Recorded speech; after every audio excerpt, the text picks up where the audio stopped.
আসসালামু আলাইকুম বন্ধুগণ, শুভ সকাল। কেমন আছেন আপনারা? আজকে আপনাদের সামনে আরও একটি নতুন ব্লগ নিয়ে হাজির হলাম। আজকে আমরা যাচ্ছি আমাদের জমিতে একটি কাজ করার জন্য। চলুন গিয়ে আপনাদের দেখাই কি কাজ করবো আমরা। আমাদের যে মরিচের বেড দিয়েছিলাম, ওই মরিচের বেডে অনেকগুলো পাতা পড়েছে। সেই পাতাগুলো পরিষ্কার করব। আমি আর আমার ছোট ভাইয়া ফাহাদ আছে আমার সাথে। চলুন দেখাই আপনাদের। সবার করো। আমরা এখন হাঁটছি, আমাদের সেই জমির উদ্দেশ্যে রওনা হয়েছি। রোম রোম ভাই। রাস্তার পাশে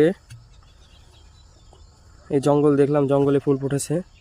তারপর আমরা দুই ভাই আবার হাঁটতে শুরু করলাম। হাঁটতে হাঁটতে দেখলাম একটি ধানের জমি। ধানের জমিতে কৃষকরা সেচ দিচ্ছে।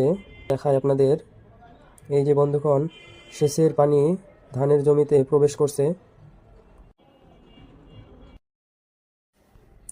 আমরা প্রায় আমাদের জমিতে পৌঁছে গেছি। বন্ধুরা, আমাদের পেজটি ফলো করে আমাদের সাথেই থাকুন। এই তো আমাদের কাজ শুরু হয়ে গেছে। আমরা পাতাগুলো পরিষ্কার করতেছি। পাতাগুলো পরিষ্কার হয়ে গেলে আমরা চলে যাব। এই যে ছোট ছোট দেখতেছেন, এগুলো মরিচের চারা। হ্যালো বন্ধুগণ, আমাদের কাজ প্রায় শেষ হয়ে গেছে।